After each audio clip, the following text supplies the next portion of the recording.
Hello, everyone. I'm here with Ben again today, and I've got a few questions for him. We're going to be covering product research. We'll also be covering some of his journey when he first started selling on Amazon and he was still working a 9 to 5, and then his kind of thought process, managing his job and selling on Amazon, and then moving to selling on Amazon and entrepreneurship alone. Hi, Ben. How you doing, mate?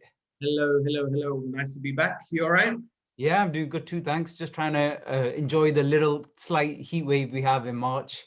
Yes. Have you seen the weather forecast from Sunday, 22 degrees, and then next Sunday, 8 or 9? So, I yeah, heard it's going to snow next week. crazy, crazy. That's all I can tell you. But anyways, Yeah. So let's just jump straight into it. There's a few questions I wanted to ask you. One of yeah, them I thought might be useful to viewers is, in terms of product research, what's changed for you right now?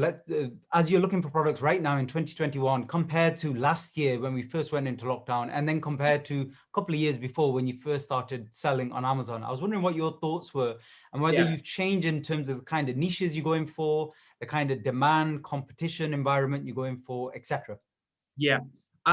Yeah, that's actually a really good and relevant question to be completely honest at the moment, because a few years ago when I started off with the course, by your course and stuff, and watching all the videos and stuff, it was back in normal times, so to speak, where there was no COVID, there was nothing else going on and stuff, and you can use these Helium 10 softwares, Jungle Scouts, and various other things.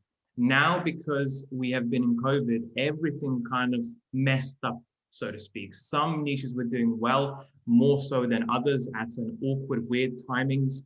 And so what I'm doing now, in my personal opinion, this is kind of, I'm using the softwares that we always speak about on our channels, but I'm also kind of looking outside of Amazon as to where the trends are going into the next few months. So, for example, in my opinion, given the fact that hopefully we're going to be out of lockdown, out of COVID by summer times, I'm kind of starting to use a little bit more of my own common sense as to what I think people are going to be more willing to do, so to speak. And in my opinion, with summer weather coming around, with travel hopefully being open again, with people doing whatever they can to leave their homes because they've been stuck indoors for so long, I'm not only using Helium 10 results anymore, but I'm also trying to, look outside of Amazon, look at Google Trends, look at various websites. What are people talking about? What are people thinking of doing? And the niches that I've been looking forward to, like that, to try and get into in the next few months, because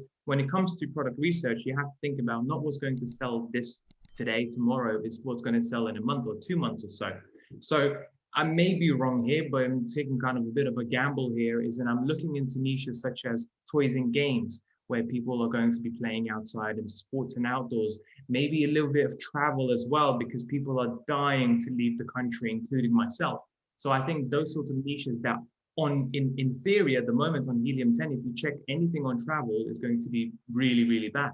However, in my opinion, that is soon going to be picking up quite dramatically, given summer is coming up and lockdown is over and so on. So I think what people should be looking at, not just at the raw figures, and making the decision purely on revenue/review, so to speak, but also thinking about, okay, is this going to sell in the next few months? What do I think people are going to be doing? Is there a growing demand for this, a growing need for this in the near few months? Because that's how we as entrepreneurs should be looking at it, not just facts and figures, and that's it really. You really have to use sometimes just your general common sense.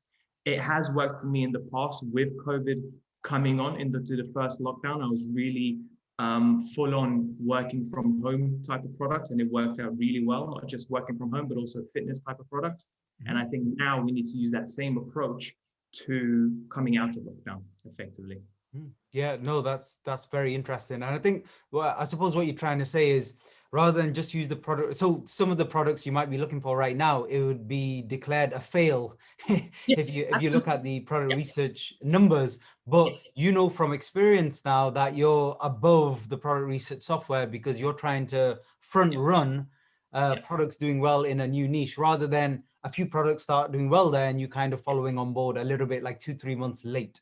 Yeah, exactly, exactly. Because at the end of the day, like if you're looking, and the thing is, a lot of people don't do this at the moment. A lot of the Chinese sellers are not doing this. They are still following what Helium 10 figures are saying, and so on and so forth. And by the time those figures catch up, which are basically the previous 30-day figures. By Yeah. the time they catch up, you're already too late. So you want to start thinking ahead of what's going to happen in the next few months, and that's how you stay on top of everything. Yeah, no, absolutely. Another thing I would say is, I mean, me personally, I wouldn't recommend beginners go down this path. That even you, when you were first starting, I think it's important. Obviously, you make decisions based on the data, because Yeah. your first initial investments, you're kind of reducing the risk somewhat, knowing that a niche has sales.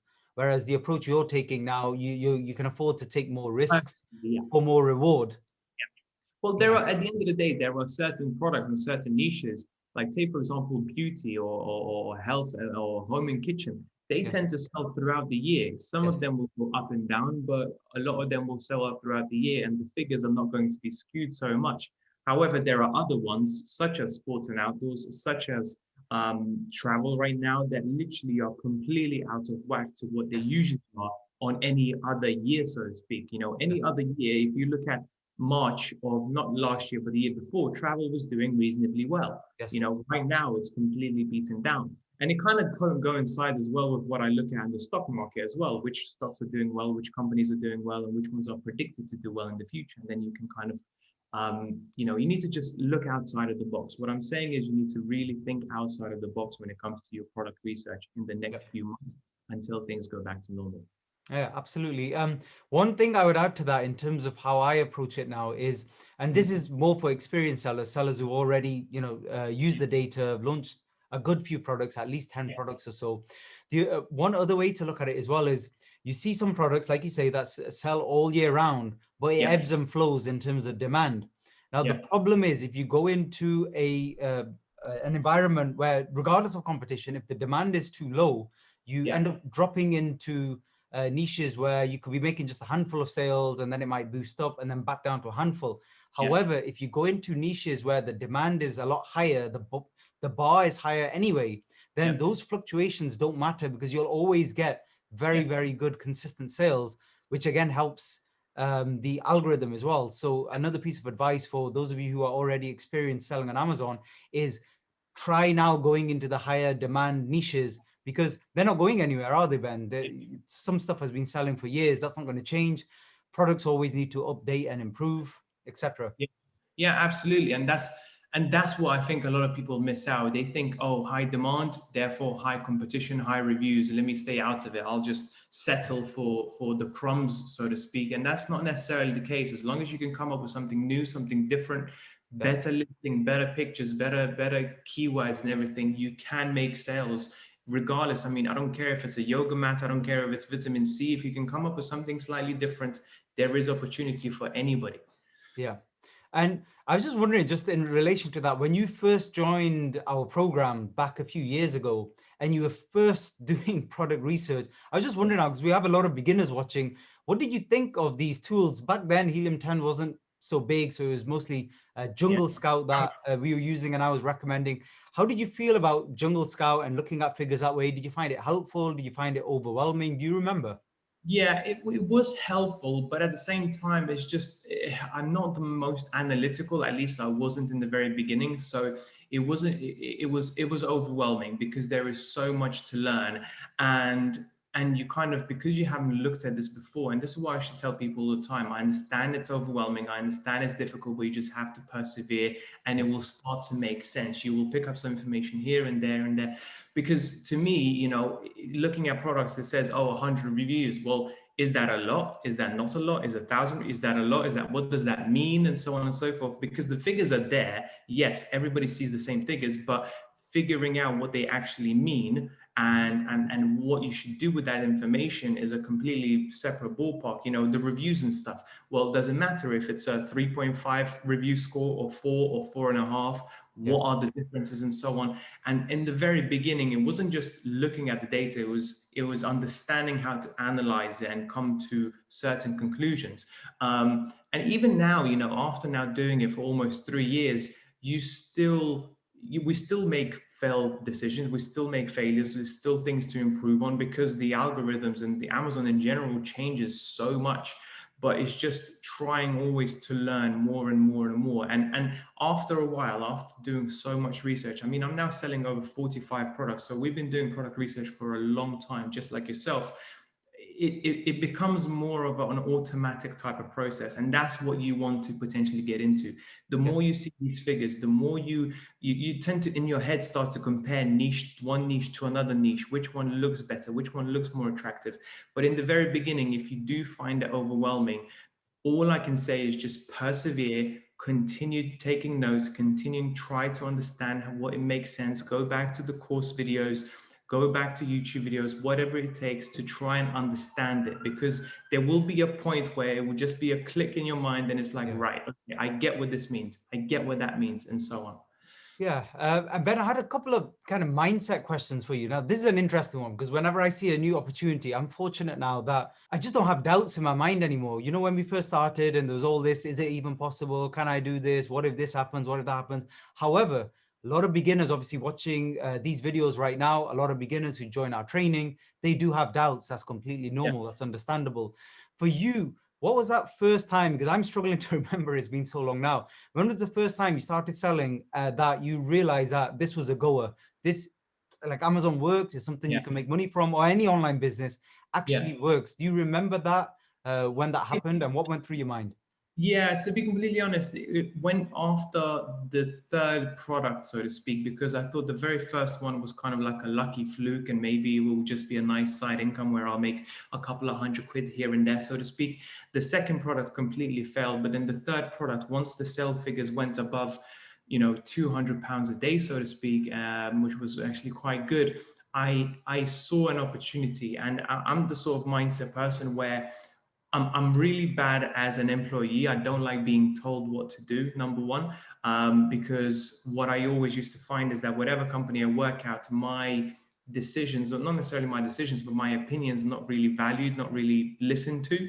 Right. And second is I did not want to trade time for money for the rest of my life. I wanted to do Sure. something to potentially work hard in the very beginning and then let the market decide as to how much they should pay me, so to speak, and whether it's selling on Amazon, whether it's drop shipping, whether it's stock investments, whatever.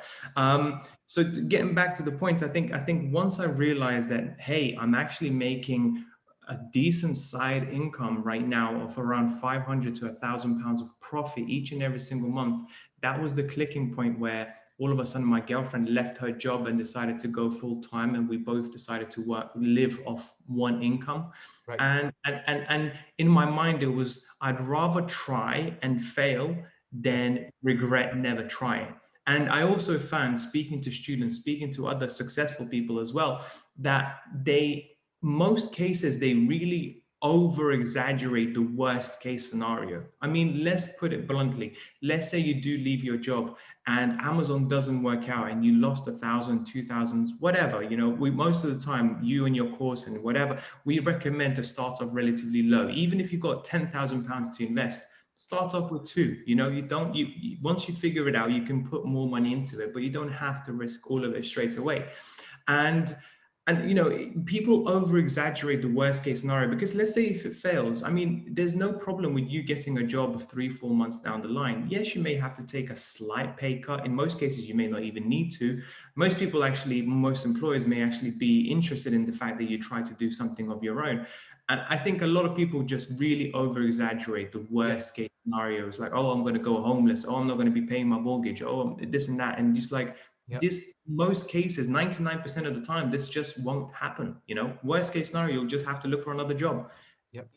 Tough. A lot of people were in this case last year in March when a lot of people were laid off. Yep. So Very these true. things happen. Just because you're in a job doesn't make you any more secure than us selling on Amazon. I mean, our businesses can go out of business whenever. Anything can happen.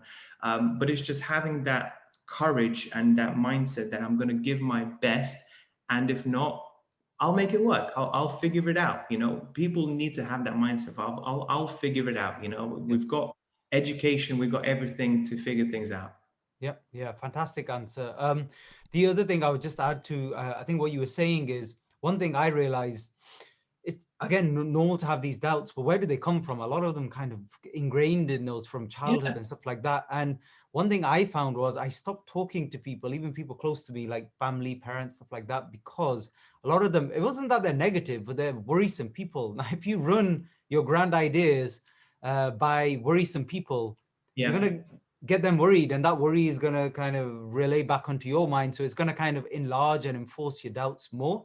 Yeah. So I would say just even avoid talking to people, not who are negative, but who are worrisome in general, Yeah. because it will only make your doubts 10 times worse. If you just don't run it by them, just deal Yeah. with it yourself, that's probably better.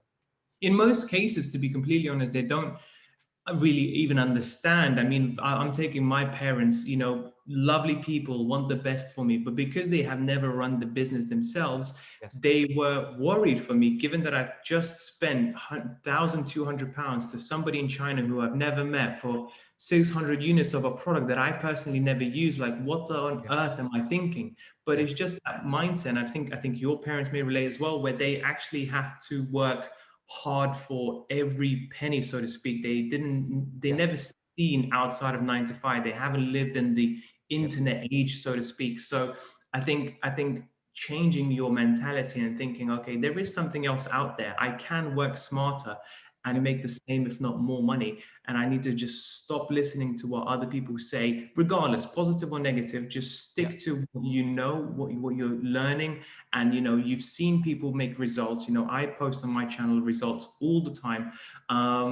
It's possible. It's just getting rid of those distractions sometimes is quite difficult. But I also would say is try and get away from the distractions of negative but also overly positive. Okay, because I see at the same time on Instagram advertisements that Amazon can make you a millionaire by next year, will give you winning products and all this sort of stuff. The both of those extremes most of the time don't happen. It's somewhere in the middle, something where you can actually, if you put the time, if you put in the work, there will be rewards. But over time, you have to be patient and you have to believe in yourself first. At the Yep. end of the day, like, I don't know about you, but when I have student calls over the phone, I can see probably within the first 5 minutes whether or not they're going to do well on Amazon or not, because Yep. some have the mindset of excitement. This is something I've just found, something new I discovered that I really want to get into, whilst others see it as a chore, something that it's like they're having their head in their hands, so to speak, trying to, like, when is this Yeah. going to be over? When am I going to start seeing something? And it's Yeah. just like, right, this is probably not right for you. Nothing wrong with that. It's Yes. not right for everybody. Yeah. But it's an interesting sort of observation. I found that for some people, it's just not right for them. Yeah, yeah, great point. And also in terms of time, because this is the other myth, a lot of people believe that it's binary thinking, so it's black and white. You either do an online business or you do your 9 to 5 or you do this. There's no in between. Now, when I first started, I was continued with my job, and Yeah. you were doing so for a while as well. How was it, even though you were brand new to Amazon, managing your 9 to 5 and managing the Amazon business at the same time? Yeah, it was tough, to be completely honest, and it was extra tough because my girlfriend got fired from her job at the time. I was working a 9 to 5, and it was also learning on top of that, and also paying for the course as well. Because in my view, if I pay for something, I will hate myself for the rest of my life if I don't invest my time and effort into it. So when I bought your course, I was very diligent in watching all the videos, whether it was on the train to work, during lunch times, on the way back from work, taking notes and stuff like that. It's not easy. And in the very beginning, juggling these things, and for some people, even juggling that with kids and whatever, leisure time and stuff, it's not easy. However, at the same time, in my opinion, what I tell to students is that if you have an hour a day for Netflix, if you have an hour a day, if you go to bed a little bit later, the painful period is at the very beginning. Once you start selling, number one, you're going to be much more motivated because you see the results. And number two is that once that happens, you start to see the light at the end of the tunnel, so to speak, and you have a target of, okay, I'm selling one product. Well, if I just multiply this by 5 or 10, I will literally replace what I'm making currently. Yes. And that sort of motivation is very, very important, because it was very difficult for me researching and speaking to suppliers and everything before seeing anything. But Yep. then after I saw the very first product, it was no longer a problem, because I was so motivated and I was realized that, yes, this is what is going to potentially replace my 9 to 5. And it was also very annoying as well, because the very first product was delayed, something that we're all experiencing at the moment. It took 3 weeks to be checked in on Amazon, something that very rarely happens, but it did happen on my first product. Yep. And I just saw continuous obstacles time and time and time again that we just had to overcome. But eventually that motivation grows within you. With most people, the second they start seeing some money from the work that they've put in over the Yes. last month or so, it gets a lot easier. Yeah, yeah, makes sense. And also, when you actually left your 9 to 5, I mean, it's Yeah. normal to feel a bit of fear. You know, if you've always been doing a 9 to 5 since university or college, how did you first feel when you left the 9 to 5? Even though you had money saved up and Amazon was going well, still mentally, was that difficult period for Yeah, you? absolutely. I mean, it was super difficult because I didn't leave. I actually got let go, fired, gone within on a Zoom call. Effectively, got told in front of everybody that I'm fired. That was nice. In March of last year, and I had a really good think with myself and my girlfriend, and I was at a crossroads. Really, do I continue looking for a new job, something that I hate, industry that I don't like, that I don't appreciate, and continue doing what I'm doing at the moment, especially during these difficult times with COVID? I was in recruitment. Nobody Yep. was recruiting during COVID, so I Yeah. had to take a salary cut, Yeah. or I live off my savings and double down on what we've been doing over the last 2 years. Now, with that being said, we were in a relatively fortunate position that we had about, I say, 25 products selling at the time. So Yep. we had a decent amount of income coming in. But if it wasn't for the firing, I still probably would have stayed a little bit longer at my workplace. Hmm. However, what people don't understand and don't realize is that once you eventually make that leap, make that jump, the view of your world changes completely, because all of a sudden you realize you have a lot more time on your hands. Yep. And I don't know how other people are, but I want to make use of that time. So all of a sudden, my product research improved. I was bringing in many more products. My girlfriend, was able to take a seat back a little bit, because now there was two people working on the business as opposed to just herself full time. And I also started off my YouTube channel as well, because I just had all of this time on my hands that I just had to put to good use. Hmm. And that's what a lot of people will have as well, is that, all of a sudden, I think they don't understand how much time their work takes up. That's 40 hours at least a week that they are now all of a sudden going to have Yes. extra to themselves to A do lot of whatever. time. Yeah, exactly. And time is so precious, Yeah. especially now for me and for you. It's so, so precious Yeah. that having that additional time just made a world of difference. But that initial jump is difficult, and I understand it. I Yep. understand how difficult it is. But again, it just goes back to what I said previously. What's the worst that can happen? You make that jump, it doesn't work out, you're going to get another job. It's not the end of the world. Yeah, yeah, no, great point. A couple of points I wanted to add, but just before that, you mentioned your YouTube channel. I'll link it again in the description for everybody. It's the first link in the description below, where Ben talks mainly about selling on Amazon, but related topics.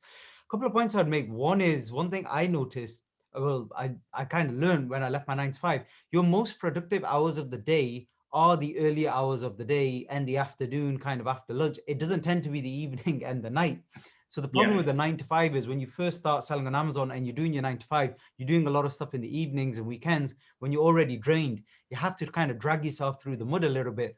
But when you leave the 9 to 5, you're very, very productive when you're replacing that time that you were working in the 9 to 5 to working on your own business. So you can actually get, I think, a lot more done than you could have Yeah. done before.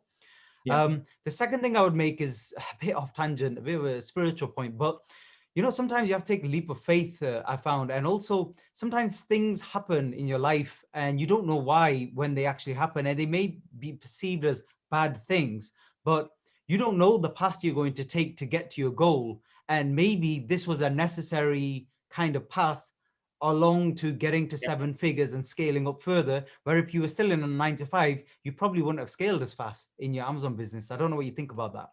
Yeah, no, I completely 100% agree. Sometimes, like you said yourself, in a spiritual way, sometimes you think that maybe this was meant to be. This is the difficult decision that I have to make to reach the goal that I want to reach. Because at the end of the day, the reach to that financial freedom that everyone's looking for, Yeah. it is not going to be very straightforward, so to speak. It does get difficult. The one point that I also wanted to add that I forgot to add before is, when it comes to leaving a 9 to 5, one of the most difficult things that I found to do is to stay disciplined, stay waking up at 8, 9 o'clock in the morning, like you would be going to work, putting in the necessary time and hours into the business as you would into a workplace. Because at the end of the day, now you're by yourself. There is nobody telling you what to do, which is a good thing, I guess. But at the same time, because nobody's telling you what to do, it's very, very easy to slack off. It's very easy Yes. to be like, oh, yesterday was sunshine. Oh, I'll just not work till yesterday or the day before. You really still need to be disciplined, and you need to develop some sort of a routine that you're happy with, that your family is happy with, and Yeah. that will continue your business growing in the future. Because I personally really struggled in the very beginning. I was Yeah. waking up all of a sudden from 8 o'clock. I left my job and I was just like, oh, I'll just wake up at 11 now. Like, it's life is Uni easy. time. Yeah, absolutely. It's like Yeah. 11 o'clock and Yeah. all of a sudden going to bed at like 1, 2 o'clock. It's like, no, no, no. To be Yeah. productive, like you said yourself, the best hours are in the morning, and therefore you have to continue that with that discipline. Yeah, 100%. And we talked a lot about obviously the hardship, and I think that's important. But it's also important to add as well that the fruits do come afterwards. And the longer you're prepared to work and drag yourself Yeah, through the mud, the bigger the tree is going to be where you can collect the fruit. So, for example, right now after this call, I'm going to enjoy my day. The weather's really nice. You can pretty much go off and do what you want for the rest yeah, of the week, and that's okay. yeah, Nothing's going to happen major with your business with you just bunking off or going on holiday for 5 days, but you couldn't do that before. yeah. And especially not when you're first setting up a business, it's important to be quite diligent. And like you said, set up a structure. However, you get a lot of freedom and flexibility later down the road. And I think people have to keep that in mind if they ever lose kind of motivation along the process. Yeah, no, absolutely. Absolutely. As long as the way I deal with things now is I don't actually allocate time anymore. I allocate certain tasks that have to be done by that day. Now, I don't care if I do it in the morning, I don't care if I do it in the evening. They have to be done by Yes. 12 o'clock noon. And it's a much better way of working, because then, if it takes you 1 hour for the day, fine. If it takes you 10, it's tough, Yeah. but and you make sure things get done that need to get done to continue progress going forward. Yeah, absolutely. And just final question, I was just looking at my list. The final question I had for you, Ben, is, when it comes to mentorship, many things go through people's minds, and we always get emails about the program, people who are looking to get started and they have certain questions, and we try our best to help them. But I was just wondering for you as well, when you were first seeking mentorship, what was going through your mind? And when you first started, I mean, you've talked a bit about it already, but if you could just kind of elaborate on it, perhaps it'll help some of the people who are beginners at the moment. Yeah. So to me, the reason why I was looking for mentorship and sort of just general help, whether it's a course, whether mentorship or whatever, was because previously I dabbled with the stock market. I dabbled with Bitcoin and stuff like that. And I realized I lost money on it because I did not know what I was doing. I did not have the right information, and I didn't put in the necessary time and effort to understand what the hell is going on. So when Yes. it came to Amazon FBA, I saw the opportunity. I saw that it is possible to make money, but I wanted to make sure that I do this properly this time, that I don't just invest money. The first product that I find, that I know, that I try to put in as much time and effort and tick all the boxes that I can possibly tick to make the most educated decisions possible. And that was the reason for the mentorship, is to have somebody experienced there to just for peace of mind more so than anything else. Is this okay? Is this not okay, so to speak? So then you at least have another point of opinion, somebody that may look at things differently than you, somebody that may, get you to avoid the expensive mistakes that most people make when they're starting off. Thankfully, I avoided them in the very beginning, but then I made many mistakes later on down the line. So I Yeah. think mentorships are important for people that are going to take this seriously. That being said, you don't need one, but the chances of you potentially, for lack of better words, screwing something up does go up higher, because you simply don't have that e-commerce experience Yes. that a mentor would. Yeah, fantastic answer. So thanks for your time today, Ben. What I'll do, second link in the description below, that's the link to our program if you're interested. So thanks for your time, Ben, and we look forward to having you again on very soon. Cool. Thank you very much. Thanks. Bye-bye.